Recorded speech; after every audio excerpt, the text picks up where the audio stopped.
Hello, everyone, and welcome back to Randy's Old Time Radio Shows. And prepare yourselves for a journey beyond time, beyond logic, and possibly beyond grading curves.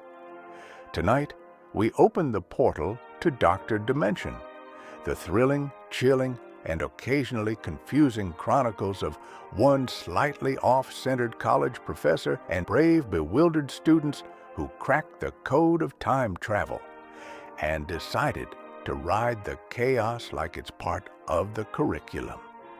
With a whir of gears and a questionable safety plan, they tumble through time, never quite knowing where or when they'll land. So buckle in, adjust your lab goggles, and whatever you do, don't touch the blinking button. This is Dr. Dimension.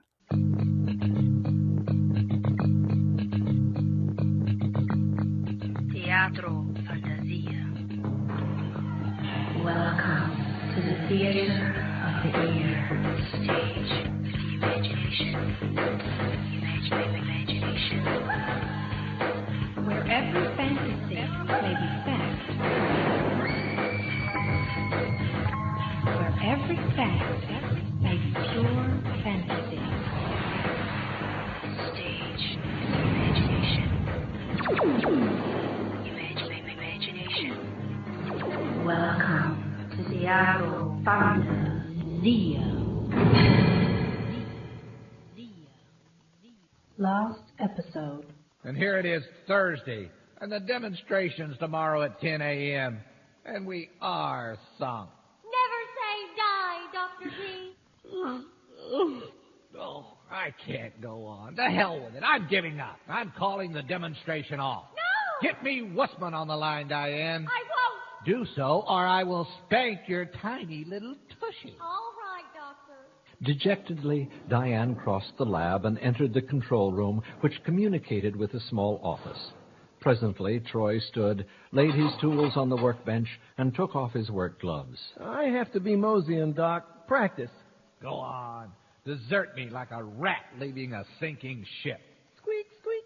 Yeah, save the rapier wit for State U. You know, we don't have a chance against State U. We shouldn't even be playing them. We used to play them because we had an unusually good team for a small college.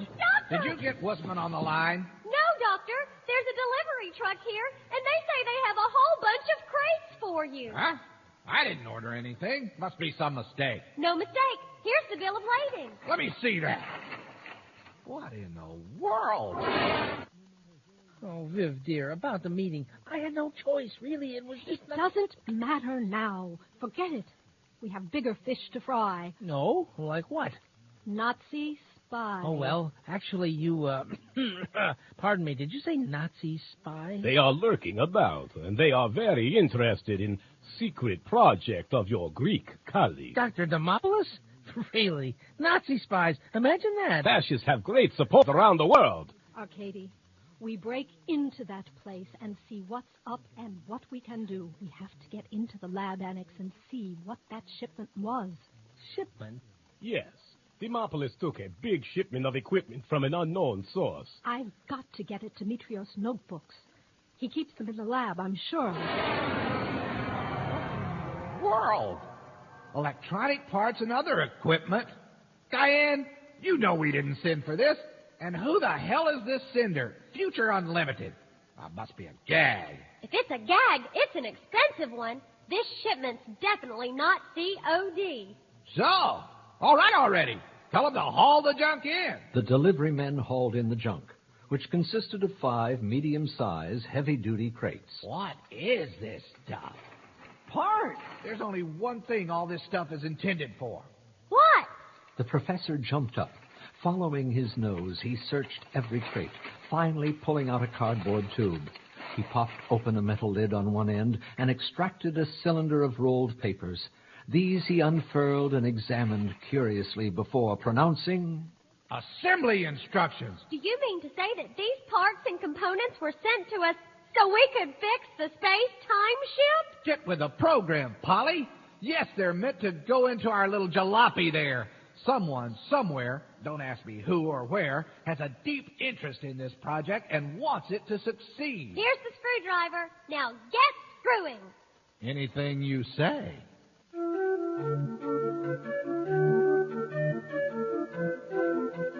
Dr. Dimension, Episode 4. In the dead of night, the hum of the refurbished space-time ship was barely perceptible. No more did magnetos whine and rattle. No longer did gigantic sparks arc across heated air. All was quiet inside the ship, where, in the tight space of the central circular control room, the three hopeful space-time travelers sat at their assigned stations. Would you look at that? What, Doctor? The graviton wave detectors. You mean these squiggly things? Yes, Diane. They're going crazy. The electrostatic flux calibrators are up, too. And the interstitial quantum field calibrations are in undreamed-of territory. I think we're close, folks. I do believe we've got something here. Yeah, Doc. But what? A space-time machine! Eureka! I've found it! Years of work coming to fruition. The universe beckons. The stars are ours. The doors to the past and future lie open before us. The graviton wave indicators sank to zero, as did all the other digital displays. The humming, previously an almost subliminal background presence, died pitiably. A clank, a sputter. The researchers watched one indicator spike as they felt a shudder, the death twitch of their mammoth machine as all its fibrillations flattened. After which the space-time ship became as pregnantly still as the air in a music hall after the last crescendo of a symphony and before applause begins. Darkness fell briefly before emergency lighting automatically switched on. It's dead, Doctor. Damn it, Diane. I'm a physicist, not a physician. Oh, well. Just goes to show that we can't follow assembly instructions. Insert tab A into slot B. What do you think, Talbot? I think we blew another power control nanoprocessor. How many spares do we have left? One. Wonderful. And there's no electronic parts house in the world that can supply replacements. Except where the originals came from. Right. Well, oh, dog do. Speaking of which, I ought to try out the head in this thing. Don't think we ever tested it, did we? I did, Doc. Kind of cramped in there, so watch your head. Huh, that's pretty funny. Grumbling, Demetrius descended through a circular hatchway in the deck, climbing down the narrow ladder that connected the control cabin with a small compartment that served as storage space and entry area. Ow! Watch her, Doc. The ceiling's even lower down there. Well, it sure was nice watching all these pretty colored lights for a while. Digital display. Well, to tell you the truth, Diane, I think someone's pulling old Doc's leg. What do you mean, Troy? Well, all these gadgets. Very impressive, but I can't believe this ship's going to lift off of the stars. Why not? Well, I don't know, but it just can't be. Things like that don't happen. It's got to be some kind of practical joke. Troy, I think you need some sleep. We all do. Yeah, maybe you're right. All the same, Diane, I don't think this thing will ever fly. Diane sat back and ran her hands through her hair. She crossed her arms on the control panel and laid her head down. Troy yawned. By the time Dr. D climbed back up into the control room, both had dozed off. Rise and shine, everybody. What? Oh, Doctor, you scared me. All right. We've reached the end of our rope. No more work tonight. We need rest. No kidding this time. Let's all go home. Be back here. Gee, gods. What is it, Doc? It's nearly 5 a.m. The demonstration's at 10. We'll never be ready if we don't keep at it. Forget it. All we'll do is make more mistakes. Go home. Get 3 hours shut-eye. Be back here at 8. No, make that 8:30 sharp. We'll have 90 minutes to get this ship back in working order before the bigwigs get here. If we fail, we can at least get the instruments functioning and show them Christmas lights. That sounds great to me, Doc. I think I'll conk out on the sofa in the office. Save me walking home. I'll get more sleep time that way. You do that, Talbot. Dr. D, there's a cot in the back of the lab. I think I'll stay, too. Fine, Diane. You too, skedaddle. There's something I want to look at. I'll run the diagnostics on batteries. Doctor, you need rest too. I'm not sleepy. Too keyed up. You kids get some shut-eye. That's an order. Aye, aye, Skipper. Dr. Demopoulos, you really should rest too. Run along, Diane. I'm going to fiddle here for just a few more minutes. Then it's off to dreamland. I'll shag it over to my faculty office and catch 40 winks on the couch. Okay, Dr. D. Good night.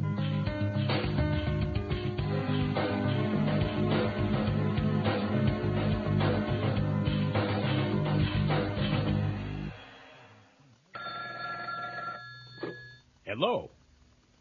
Da. Niet. What's up? Natasha says lab is dark. Very quiet. She thinks they leave by back door. She did not see them. We'll have to risk it. Wake up, Jeffrey. What? He is taking big risk. So what happens if we're caught? Jeffrey is the department chairman responsible for all research. It's outrageous that he should be kept in the dark like this. Yes, I resent it highly. You see? You are better than any agent in NKVD. What's NKVD? Is a cultural exchange organization. Oh. Jeffrey, you know where my garage is. Get the car and bring it around front. There, be a good boy. Arcady will drive us. Oh, anything you say, Vivian, dearest. Is always that stupid. Always. Kiss me, you fool. Natasha was short and stocky. Standing on the corner near the science building, she looked like a dark, oversized fire hydrant. Stupelov swerved to the curb, and Natasha got in the front seat. Instantly, the odor of alcohol permeated the interior. When the car stopped again, it was in a short driveway leading to the loading dock. A ramshackle enclosed walkway of weathered plywood and tar paper connected the rear of the physical science building to the unfinished lab annex. Wish us luck. I should go. I have diplomatic immunity. Let's avoid an international incident. We'll stick to our plan. Park my car in the faculty lot. Get yours and go back to my apartment. Wait there. Check. Check. You certainly took your time coming down to the car. Be quiet, Jeffrey. And don't forget the mops and janitor uniforms. Jeffrey's key got them into the rear of the physical science building through a fire door next to the loading dock. However, progress was then halted by a padlock on the double doors to the lab annex. They're probably using the back entrance. Which will be locked from the inside. This is no problem. I'll just pick it with this hairpin here. Where did you learn that? The padlock came open. Amazed, Dr. Wussman helped Vivian carefully unthread the chain around the door handles. Jeffrey's passkey worked again on the remaining lock. They went through the door, traversed the bare corridor of the connecting walkway, and paused at the next set of double doors. These were unlocked. Easy as pie. Tell me one thing. If you wanted to steal Demetrius' secrets, why did you do everything you could to block the project? I didn't think he had a project until he did his song and dance for the Flytimers. That persuaded me he might have stumbled onto something. When the mysterious shipment came, Arcady's men had been watching. That convinced me. There's more to this than meets the eye. What do you think is going on? I think Demopoulos is working for the Nazis. No. Yes. Did it ever occur to you that some people who aren't politically progressive might not necessarily be Nazis? Spy now. Politics later. Come on. They entered a narrow corridor leading to the right. It made an L to the left and proceeded into the darkness of the 3-story high interior of the annex, which originally had been designed to be a field house and gym until the Depression put a stop to construction. They stopped at the sound of snoring.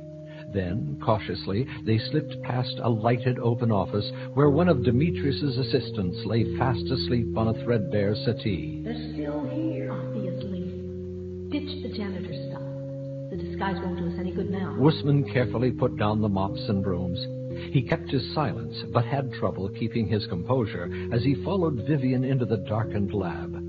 Shadows seemed to move in the corners. Above, wind sighed through the hole in the roof. Vivian stopped him. What? I hear breathing. Where? Over there, back in that niche. Never mind, let's go. Then he saw the space-time ship, a massive sphere with an open hatch on the side that leaked a faint light. The place was a shambles. Odd components lay strewn all over. Layers of litter and junk covered the floor. Wussman tripped over wire and nearly fell. He had to pick his way toward a table heaped with more junk, a huge twisted coil, and heaps of papers.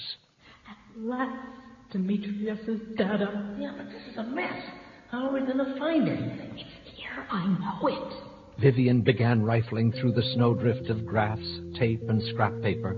Jeffrey didn't have much to do. With one shoe, he prodded a pile of debris. The top of the pile slid off and spread out over the floor. He ventured into the gloom, wandering toward the space-time ship. It was impressive, he had to admit. Perhaps he should have backed Demetrius all along. Why hadn't he? Because Vivian, for some reason, hated Demetrius, and Jeffrey loved Vivian more than his own soul. Therefore, he'd gone along with Vivian for years. He cast a glance back toward the table as Vivian flicked on a small flashlight. She was leaning over the table, throwing her heart-stopping backside into relief. Oh, no shabby charwoman's frock could hide a body like that. Wussman heaved a great sigh. He still loved Vivian with all his heart and what was left of his soul. Someone's coming, quick! Find the back door. But they couldn't find the back door. It was pitch dark to either side of the ship, and all Jeffrey found was an immense stack of crates, which he bumped into and sent crashing. Where do we go? Inside the ship. Vivian climbed the ladder to the open hatch and disappeared into it. Huffing, Jeffrey clambered up in pursuit. It was dim inside the anomalous vessel, auxiliary lights providing a feeble glow.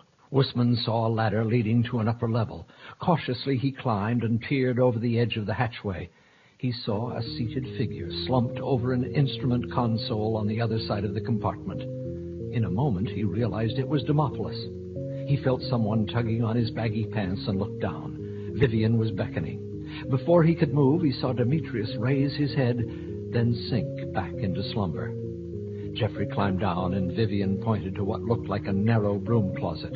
He peered in. There was a seat with a hole in it and what looked like a small sink. The tiny space looked like a restroom on a miniature train. Vivian pushed him through the narrow door and squeezed herself in. He fell backward and found himself sitting on the commode. Vivian sat on his lap. The scent of her perfume filled his nostrils. She grabbed his collar. Don't you get any ideas, mister?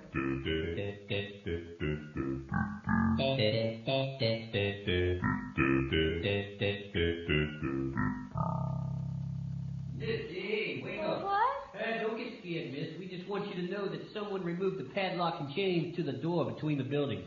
Someone broke in? Yeah, well, we checked around. The back doors are still locked from the inside, and there's no one here. Unless they're hiding under all this garbage. Have you seen anyone or heard anything? No. I was dead asleep. We were working late on a project. That's your boyfriend out in the office there? We couldn't get him up for love or money. I'll wake him. Yeah, you'd better, just in case. The intruders could still be in the area. Anybody else here? I don't know. Dr. Demopoulos probably went home. I'll call. Say, isn't that our quarterback in there? Yes, that's Troy Talbot. Ooh, he stinks. After a further search of the annex, the police left. Dawn broke, and there was no question of trying to get any more sleep, so the team set back to work. I think the diagnostic instruments have helped me get a handle on the problem. What did they say, Doctor? They say, you got a broke machine, buddy. Well, that's just great. It's awfully stuffy in here. Open a window. Hey, wait a minute. We do have a window in here, don't we? Sure, Doc. The quartz viewport. Hit that button right there and the steel shutter rolls back. Why, I plumb forgot. Now, let's see. This button here, not exactly the largest picture I've ever seen. Egad, the lab is a mess. It's so light and airy in here now. All we need are a few plants, curtains. Boy, you sure are a kidder, Doc. All right, let's set up all the controls to duplicate conditions as they were right before the blowout. Maybe that will tell us something. Switch to battery power. Right you are, Dr. D. Nothing. Maybe the plug's loose. Diane, you would think of something that silly. What's this, then? What's what? This thing down here next to my foot. It's a plug. It's loose. I don't believe it. And don't stick your tongue out at me, young lady. What should I do? Plug it back in, Dr. IQ. For God's sake, Talbot, you can screw up a 2-car funeral. Okay, Doc, here she goes. The reaction was immediate. The ship's arcane machinery came to life, humming, throbbing, as it had commenced to do before the malfunction. The rapid heart pulse sound quickly increased to a bone-jarring roar, enough to vibrate eyes in the socket, fillings in the teeth.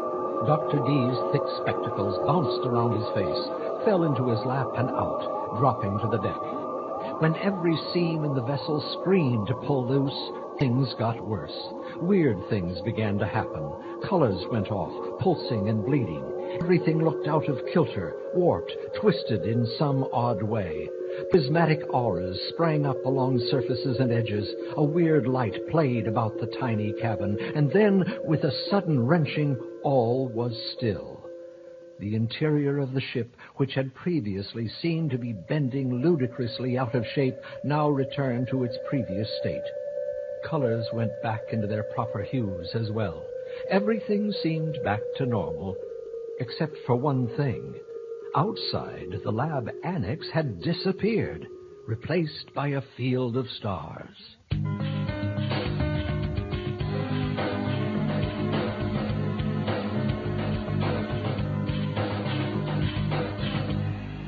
Last episode. At last.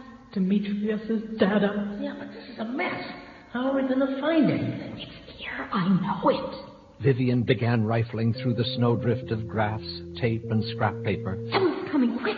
Find the back door. But they couldn't find the back door. It was pitch dark to either side of the ship, and all Jeffrey found was an immense stack of crates, which he bumped into and sent crashing. Where do we go? Inside the ship. Vivian climbed the ladder to the open hatch and disappeared into it. Huffing, Jeffrey clambered up in pursuit. I think the diagnostic instruments have helped me get a handle on the problem. What do they say, Doctor? They say, you got a broke machine, buddy. Well, that's just great. Let's set up all the controls to duplicate conditions as they were right before the blowout. Maybe that will tell us something. Switch to battery power. Right you are, Dr. D. Nothing. Maybe the plug's loose. Dan, you would think of something that silly. What's this, then? What's what? This thing down here next to my foot. It's a plug. It's loose. I don't believe it.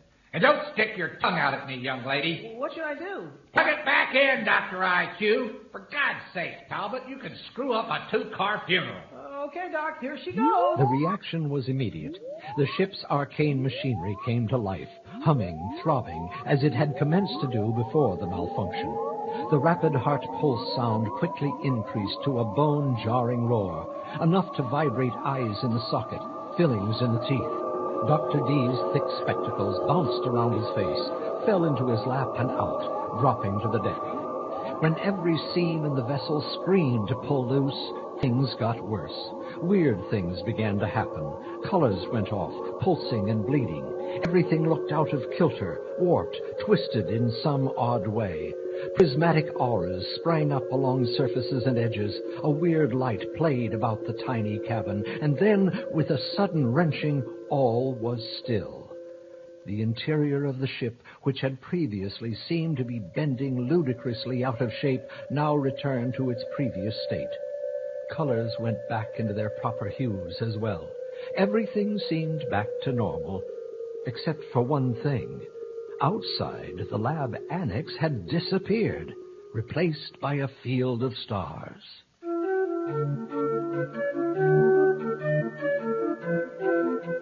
Doctor Dimension, Episode 5.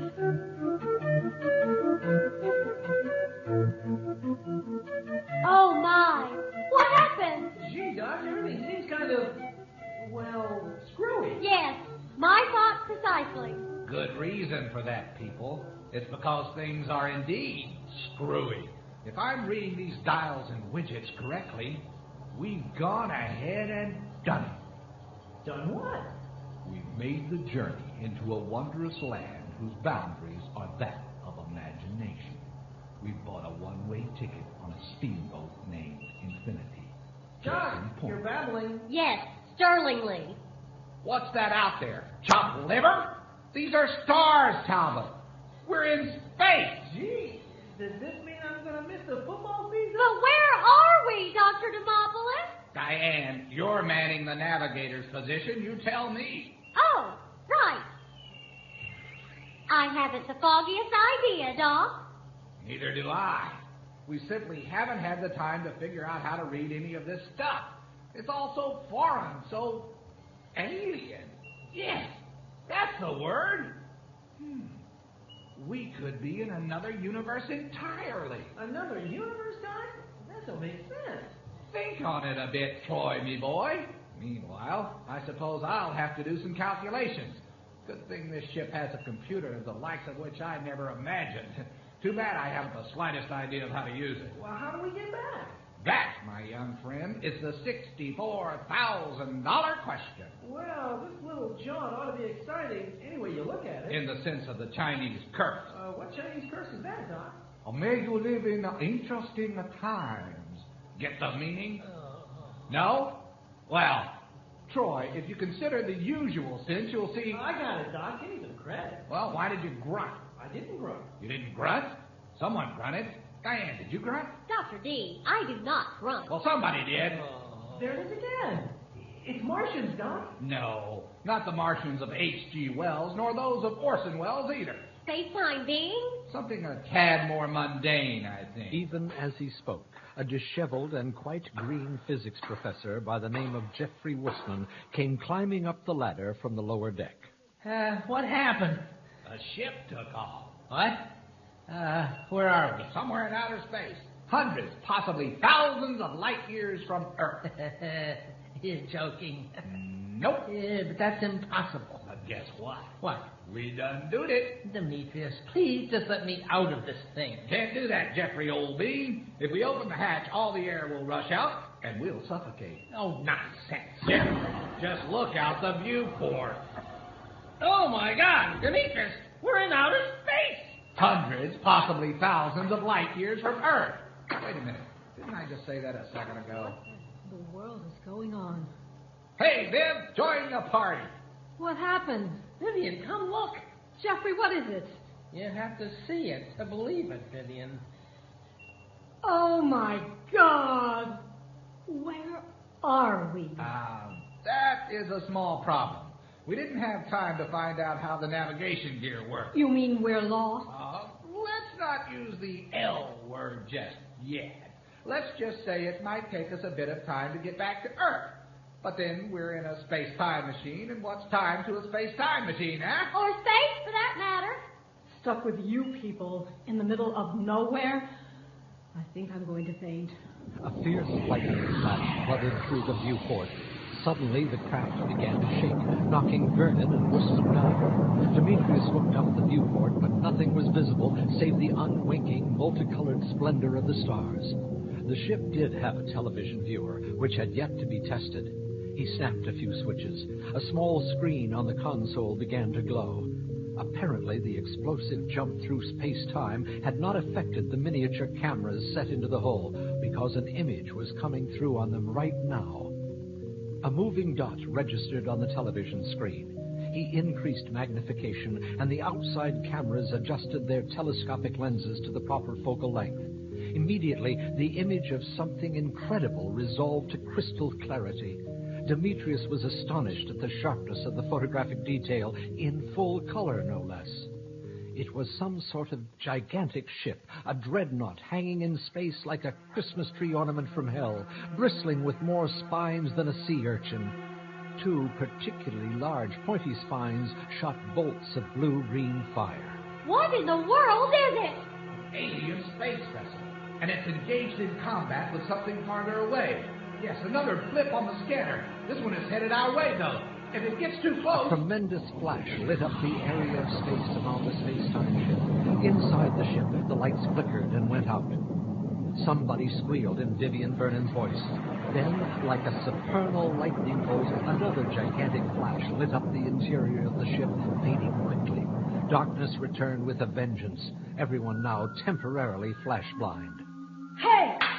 Somebody goosed me. Vivian, you hit me. Keep your hands off me and you won't get hit. I didn't touch you. And I suppose you didn't have your paws all over me when we were hiding in the Well, it bathroom? was tight in there. People, listen. I really think we should be doing something more constructive than waging the battle of the sexes at this particular moment. We're stuck millions of miles from home in the middle not only of space, but in the midst of what very well may be the most cataclysmic battle in the history of the universe. We'll need every ounce of calm, cool, calculated rationality that we can muster. Dr. D is right. So what should we do, Doc? Pray! If we get caught in the crossfire, we're dead. I want to go Then home. this is the end. Hold me, my precious Vivian. We may have only seconds left in this life, our final chance for the intimate embrace you promised me for so long. Dr. Woodman, please. Oh, sorry. Vivian, where are you? Vivian! Jeffrey, darling. Keep your hands to yourself, Demetrius. You know you're a loser when the homely ones start turning you down. Vivian! I'm warning you, Jeffrey. Vivian, darling. Oh, that sounded wicked. Can't say I didn't warn you. What did you do to him, Viv? Need him in the crotch. Jeff, did you ever want to sing soprano? Vivian looked out the viewport. The battling dreadnought was now visible to the naked eye, growing ever larger and appearing all the more formidable in 3 dimensions. It was an immense artifact.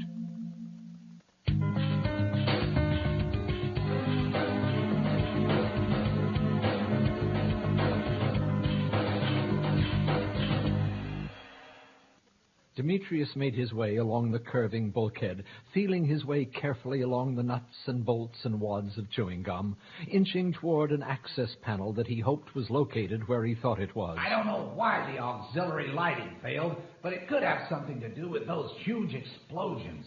They might be releasing powerful pulses of electromagnetic energy, which would play havoc with the ship's electrical system.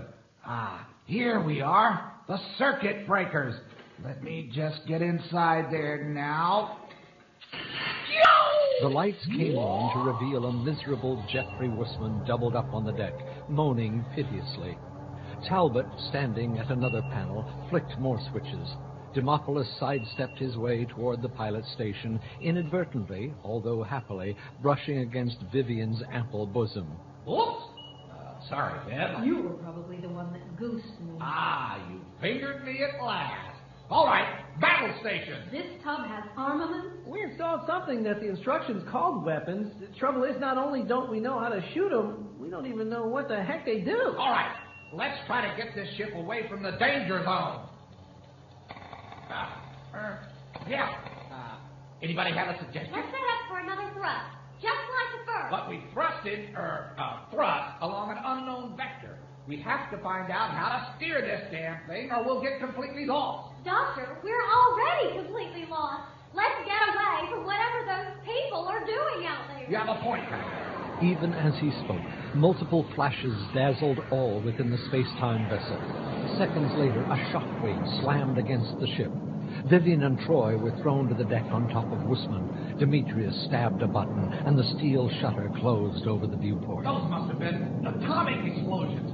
Nothing else could produce that much radiation. If we were any closer, we'd fry. The radiation meters are registering dangerously high exposure as it is. All the more reason for us to vamoose. Set up for another jump, quick! Outside, as viewed by the telescopic lenses of the exterior cameras, the mighty space battle seemed to intensify.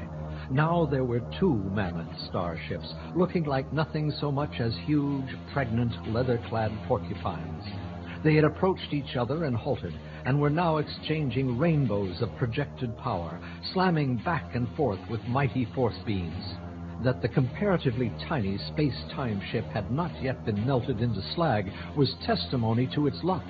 However, from all signs, time was not on the side of the spatio-temponauts. Talbot, get off the floor! Man your station! Demetrius got back to work, his hands moving furiously. There were any number of buttons to push, instruments to recalibrate, switches to throw, and thingies to do what's it to. Are we ready, co-pilot? Yes, sir. Ready, engineer?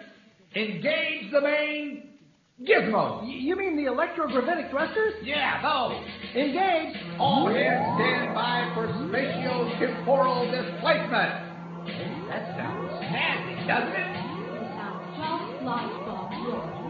or any other calculated languages. Now get us the hell out of here. Madam, you'll show proper respect for the master of this vessel or be thrown in the brig.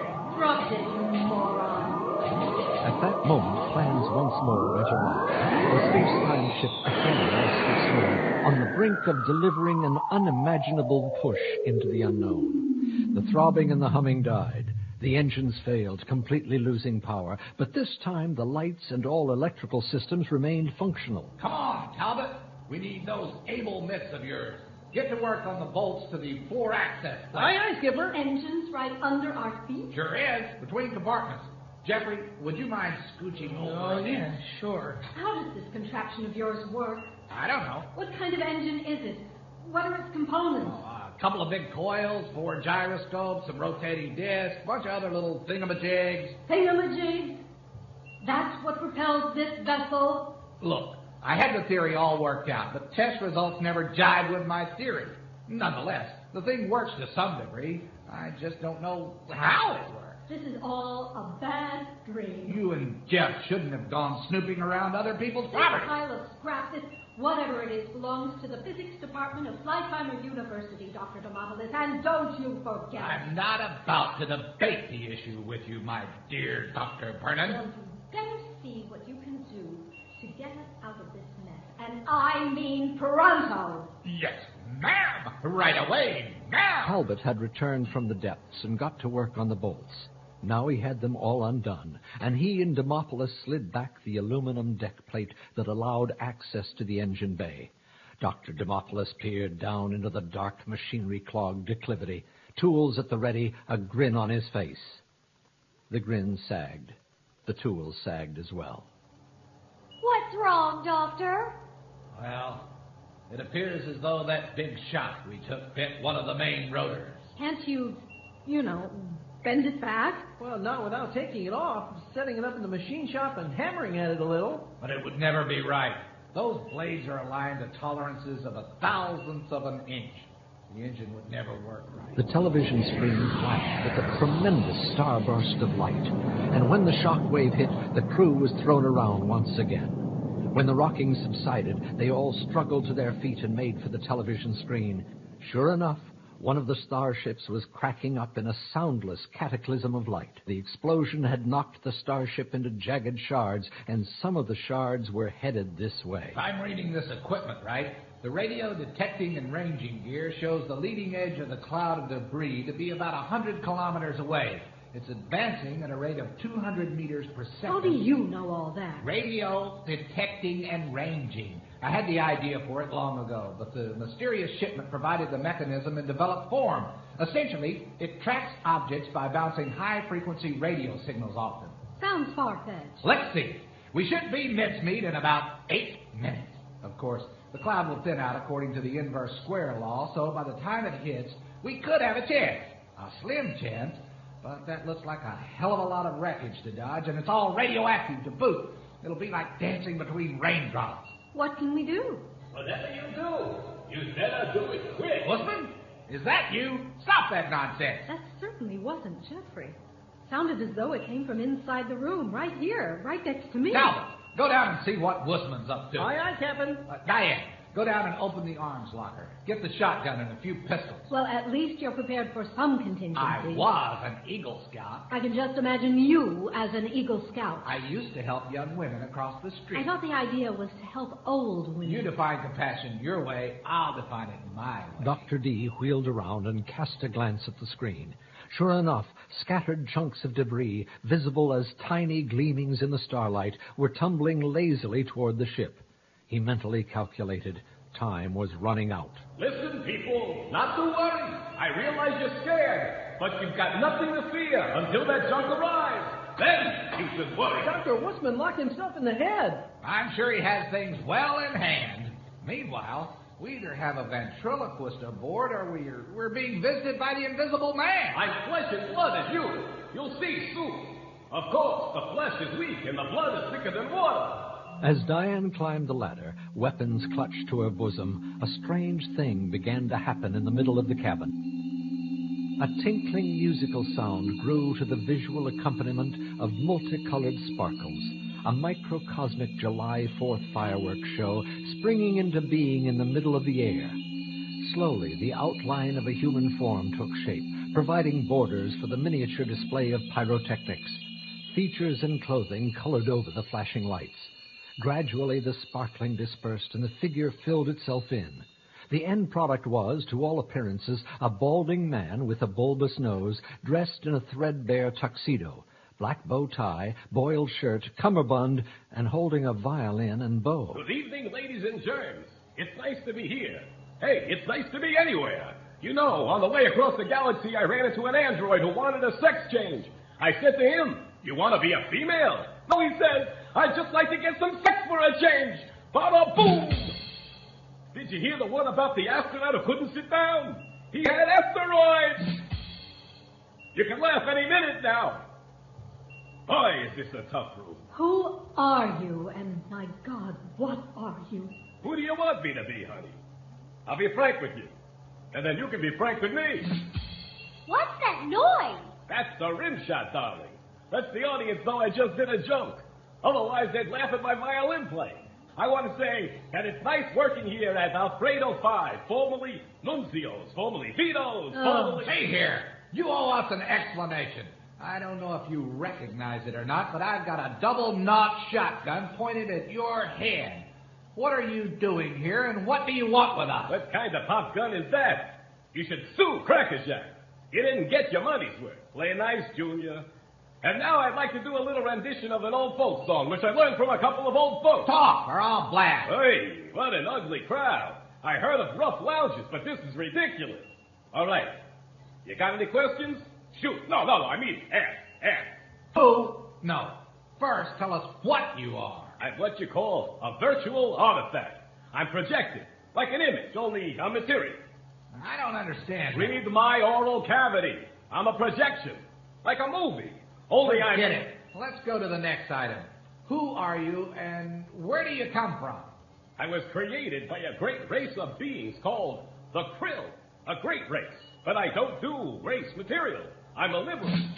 Huh? I keep pitching them, and you keep swinging. But it's the last of the night, kid. Never mind. The moniker's Krill Man. Krillman for short. Sid Krillman. But you can call me Sid.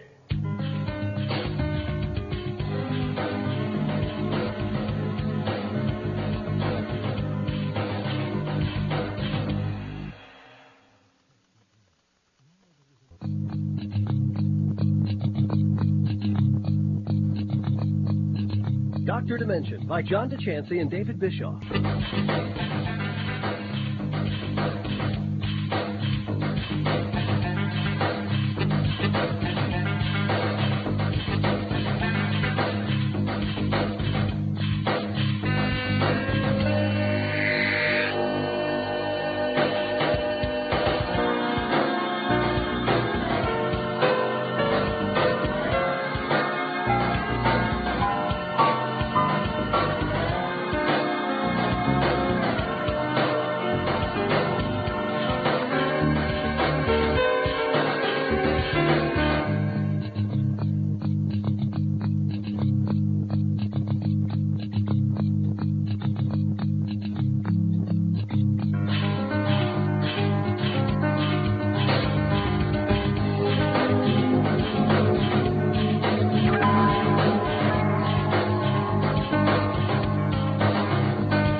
Last episode. What happened? A ship took off. What? Where are we? Somewhere in outer space. Hundreds, possibly thousands of light years from Earth. You're joking. Nope. Yeah, but that's impossible. But guess what? What? We done doed it. Demetrius, please just let me out of this thing. Can't do that, Jeffrey, old bean. If we open the hatch, all the air will rush out, and we'll suffocate. Oh, nonsense. Jeffrey, just look out the viewport. Oh, my God. Demetrius, we're in outer space. Oh, my God! It was some sort of gigantic ship, a dreadnought hanging in space like a Christmas tree ornament from hell, bristling with more spines than a sea urchin. Two particularly large pointy spines shot bolts of blue-green fire. What in the world is it? An alien space vessel, and it's engaged in combat with something farther away. Yes, another blip on the scanner. This one is headed our way, though. If it gets too close... A tremendous flash lit up the area of space around the space-time ship. A strange thing began to happen in the middle of the cabin. Slowly, the outline of a human form took shape, providing borders for the miniature display of pyrotechnics. Features and clothing colored over the flashing lights. Gradually, the sparkling dispersed and the figure filled itself in. The end product was, to all appearances, a balding man with a bulbous nose, dressed in a threadbare tuxedo, black bow tie, boiled shirt, cummerbund, and holding a violin and bow. Good evening, ladies and germs. It's nice to be here. Hey, it's nice to be anywhere. You know, on the way across the galaxy, I ran into an android who wanted a sex change. I said to him, "You want to be a female?" "No," he says, "I'd just like to get some sex for a change." Bada boom! You can laugh any minute now. Boy, is this a tough room. Never mind. The moniker's Krill Man. Krillman for short. Sid Krillman. But you can call me Sid.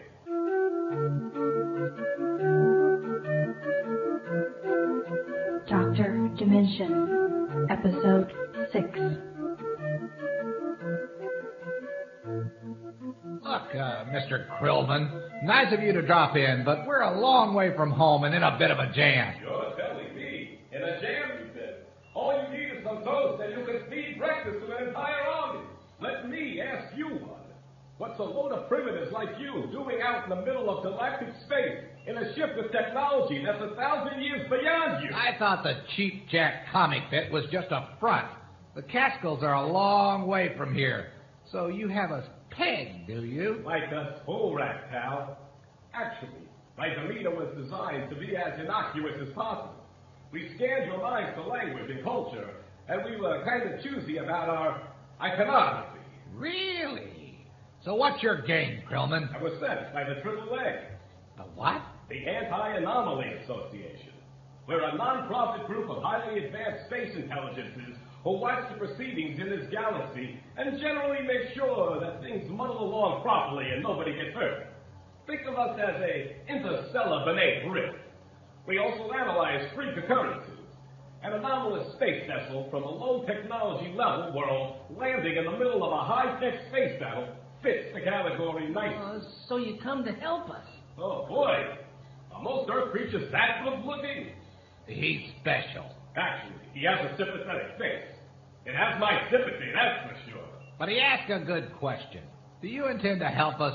Well, first I'm going to analyze the situation and then take any action necessary.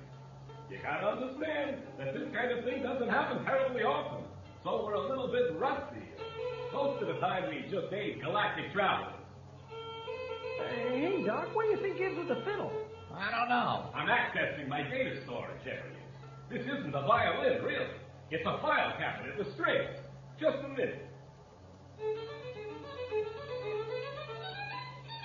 Dr. Dimopoulos, who had been surprised many times this day, now stood regarding this undeniably real individual who had invited himself aboard the doomed spaceship and was surprised yet again. Meanwhile, time was running out. Massive chunks of debris loomed on the radar scope. If only he could think of something. But time for thinking was past. Well, crew, it looks like we have indeed put hand money down on a piece of acreage. What's that, Doc? Talbot, get a clue. We're goners. We're gonna die. The guy with the big size is at the door. We are soon to be former individuals. I want to thank you all for making mine a most interesting life, and although, speaking personally, I don't believe in such things, perhaps we'll explore the afterlife together. Just leave a note in my mailbox. Whoa, there, folks! Don't forget about me. This is a little tune I learned at my grandmother's knee. Her name was Lilac. She could lie like crazy. The violin began doing strange things, namely radiating colorful emanations, coruscations of pure light that raced around the cabin, bounced off the curving walls and ceiling, and made pretty interference patterns, singing and buzzing and humming. How is that going to help? Well, it's pretty. Would you rather watch something ugly as you die? Oh, I'm ashamed of myself. That takes all of us. Well, I haven't been myself lately. We noticed the improvement. This is so strange. Well, anyway, I'd like to apologize for my behavior. No, I'd like to apologize to you especially, Demetrius. Kindly get stuffed. I've got a man's job of dying. Demetrius hit the button that sent the viewport shutter retreating back into its slot. With a calm that comes only to those with a sure knowledge of imminent death, or to any taxpayer on the eve of April 15th, Dr. Dimopoulos looked out into the vastness of space. The debris was very close, appearing as an approaching snowstorm of glitter. Somewhere at the back of his mind, he believed that the alien intruder was a group delusion and should be ignored. He tried to concentrate on composing himself for death, his great mind sweeping back over the events of his life. The trouble was that he didn't like his life very much. In fact, he thought it sucked eggs. Then again, maybe the alien was good for one more shot. What was it that Sherlock Holmes often said? One first eliminates the impossible, then one is left with the totally stupid, or words to that effect. All right, Krillman, or whatever your name is, if you really exist. Is there some sort of deal to be struck with you?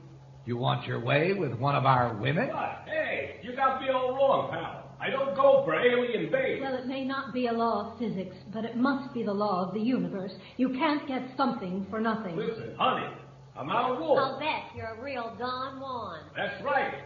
Women don't want anything to do with me. Gee. Hey, really, my purposes are purely altruistic. Listen, you seem like nice people. I don't want anything should happen to such nice people. I've decided to lend a helping hand to get you out of this mess, and then who knows? We'll worry about the rest later. Well, I suggest you get on the stick and perform whatever science you've got planned, unless, of course, you're good at reanimating splattered protoplasm. He placed the bow to the neck of his instrument and commenced sawing furiously. The instrument made odd noises, sounding not much like a violin anymore, but the output was music of a sort. The song sounded disconcertingly like Cocktails for Two as arranged by Spike Jones, but Dr. D made no comment as he watched shimmering rainbows dance and cavort in the air around the visitor. Varicolored shapes gathered and parted. Pulsating spectra throbbed through the room, overwhelming everything and absorbing all into one gay celebration of color. A tilt, a slip, a sudden wrenching, as though the very fabric of space and time had become a rug yanked from beneath the feet of the senses. Demetrius somersaulted into a pool of strange sensations. Normally the doctor did not like strange sensations, but out here in a strange new universe it seemed that novel sensations were the norm, not the exception. So he relaxed and let go, following the precepts of the Oriental sages, letting himself drift with the vibrational ebb and flow of the scheme of things, surge with the cosmic wash of an eternal tide, an inexorable force beyond time and space, beyond all understanding, the cosmic all. Soon he was adrift in the ocean of oneness, the sea of eternity, whose sole chanty was the ever-repeating mantra of universal peace and love.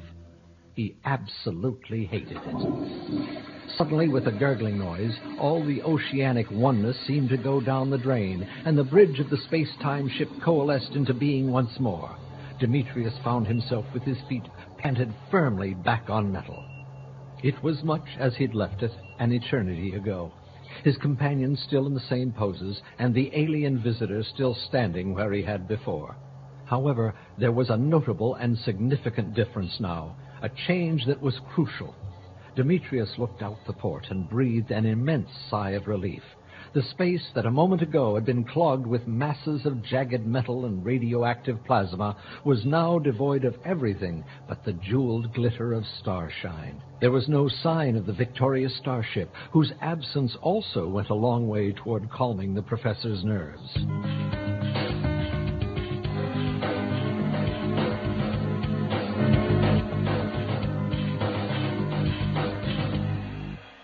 Well, there we go. You see, I told you there was nothing much to worry about. Now then, I suppose we should get on to the next item of business. But first, I'd like to do another number. Wait. The next item of business is getting us back to Earth. I registered that as the name of your home planet. Yeah, sure. Surely you can do that. I mean, after all, you seem to have moved this behemoth a goodly distance with that whatever it is of yours. Could I dimensionally teleport this ship to Earth?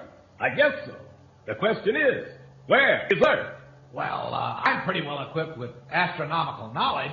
Naturally, it's entirely geocentric, but as long as we're in our home galaxy, the Milky Way... In the galaxy's at the candy bar. Candy bars? Gosh, I could use a candy bar. Come to think of it, I could eat a horse. Talbot, at a time like this, how could you think of... food? Food. Talbot, I think you've hit on something. Maybe we should invite our friend Krillman of the AAA to stay for supper. I hate dinner shows. Never mind. Hey, what's cooking? Nothing yet. Diane, you were in charge of provisions. I sent Troy out to shop. Troy, what did you get? Beans. Beans? That's all? I didn't have time to do a proper job of shopping. And why's everybody looking at me? Don't you like beans?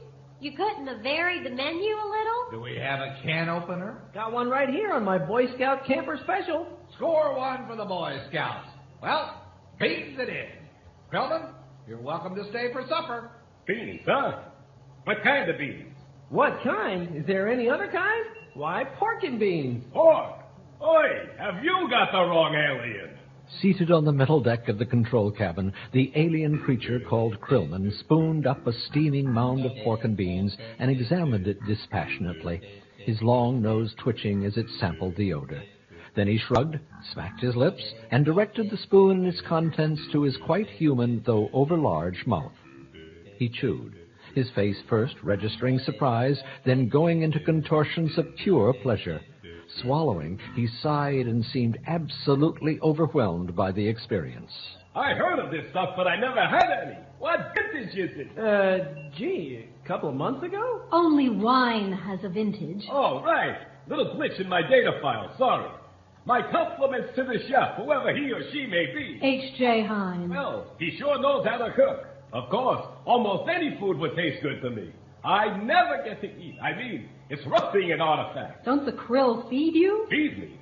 I've never eaten before in my life.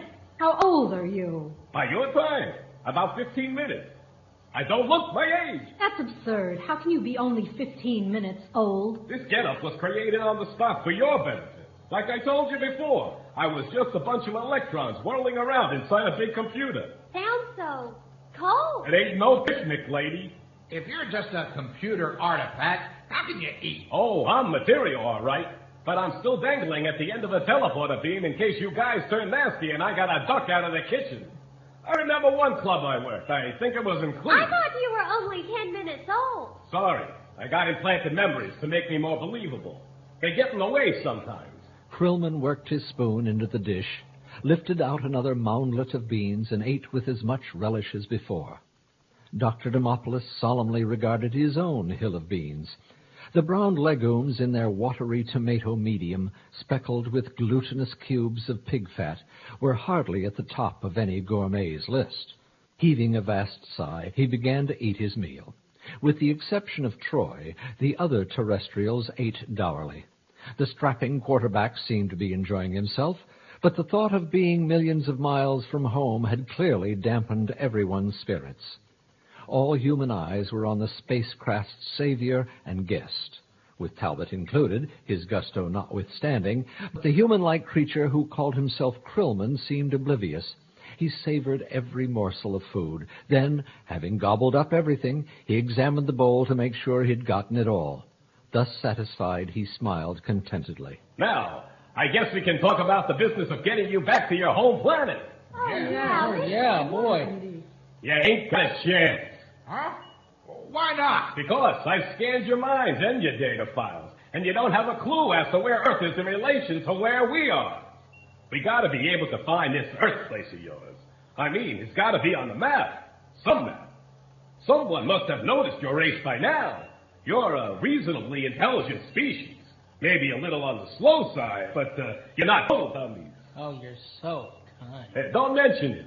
Actually, you guys aren't bad at all. I actually wish my IQ were lower so I could enjoy your company. Big of you. I have a gift for people. Anyway, give us a little time. We'll get back to you. But we're safe here for a while, right? Yeah, sure. That is, if your atmosphere mixture is correct and your life support mechanisms continue working. You know, I'll bet you could heat food by zapping it with radar waves. You might even be able to cook an entire meal using radar. What a ridiculous idea. That cooker I installed in the mess does a pretty good job. Mess. A drawer with some plates and spoons under a counter with a hot plate. Well, when we redesign the ship... Hey, we never named this vessel. How about the SS Disaster? Not bad. But I thought something like the Prometheus, or something a little more classic. How about the Skylark? Mudlark is more like it. Any other suggestions? Voyager. Enterprise. Lollipop. Mudlark it is until we come up with something better. Meanwhile, we'll put our heads together on that cosmological map. Well, first, though, I was rather hoping that our guest would tell us exactly who owned these space-going battleships. Of course. Least I can do. Yeah, I'm sure that creatures that can put together a vessel like this from a primitive technology can comprehend... Whoops. Well, it's like this. I came up with the general idea for the electrogravitic thruster, and Talbot here cobbled it together from parts we designed and had fabricated at a machine shop. But a working prototype was years away, on the other side of about 24 technological breakthroughs. That was the state of things before somebody, somewhere, sent us all the internal guidance and power components we needed to construct a real working prototype, with all those engineering problems solved and all those barriers broken through. No kidding. And you don't know who sent the stuff? Haven't a clue. Very interesting. Very, very interesting. Obviously, there's been some intervention here. By whom? Do you know? Got some suspects in mind. Was it the Krill by any chance? No, not a chance. The Krill don't give away good technology. At least now we know what a fraud you are, Dr. Demopoulos. I said the theory was basically sound. I'm telling you, right before the explosion, I saw this buggy light. A likely story. When you pitched this whole business to the Fleitheimers, you had nothing, absolutely nothing. You've admitted it. But we were on the right track. We had the basic idea. You have 2 tons of junk cluttering up valuable laboratory space. Why don't you admit where the shipment came from? Okay, I admit it. Now, you tell me where it came from. The Nazis. Viv, baby, you've taken leave of your senses. Well, who else? The Germans lead the world in science. What other country can claim so many famous scientists? Most of whom have left Germany by now. Yeah, that's true, Viv. After the Nazis milked them of their secrets. I'll bet this whole ship is based on the work of men who now rot in concentration camps. Nazis steal everything. Why not science? I stole from no one. And I don't have anything to do with the Nazis. The basic principles propelling this vessel are mine. Yeah, well, you certainly didn't filch any good tips on construction. This thing is absolutely creaky, and there's no toilet paper in the bathroom. Oh, stop it, Jeffrey. That goes for you too, Bill. Eat doo-doo and die, Demopoulos. Ladylike, isn't she? You will go stuff yourself, you big Greek jerk. Oh, now we're getting ethnic. Shut up, you fraud. Did I tell you your dress is a knockout? Is that a Paris original? Or did you mug a cleaning lady at Would you like to eat this tin plate garlic breast? Watch it, Viv. Your male hormones are At showing. least I have some, which is more than I can say for some men. Oh, come on. Jeff has hormones somewhere in that pudgy body. Jeffrey, are you going to let him talk to me that way? Yeah, well, that was completely out of line, Demetrius. What a hero. Viv, you have great taste in men. I certainly do. In fact, your taste in men are uniform. Army, Navy, and Marine. You rotten creep. Grab her, Troy. Get your big dumb hands off me, Hasty. People. Let's show our guests that we're civilized human beings. It looks like lots of civilization out here in space. Ships blasting each other apart. That's simply war. All civilizations got war. You mean your planet doesn't?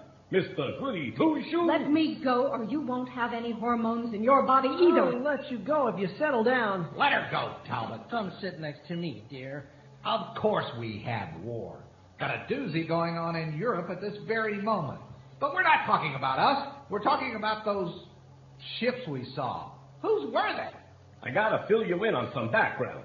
But first, did you hear the one about the traveling biomass salesman who ran out of liquid fuel? Please, don't go on. Okay, forget the jokes. Here's how it is. In the beginning, there was darkness, nothingness, chaos, and Heinz 57 variety. What?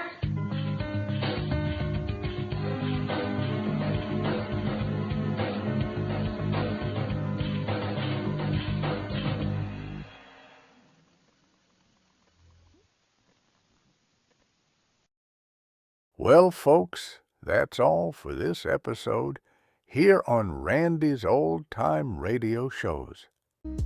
Now, bringing these golden oldies back to life takes no small amount of time and effort from our good friend Randy, cleaning up the audio, converting the files, and making sure each show has the best audio possible. If you've enjoyed the program and you'd like to help keep these classics on the airwaves night after night, why not consider a small donation? Every penny goes straight to supporting Randy's work and helping this channel stay on the air. You'll find the links down in the description below. And for those of you kind souls who've already given, Randy tips his fedora to you. Your support truly keeps this old radio spirit alive. Thanks ever so much. And until next time, keep those dials tuned and keep the memories rolling.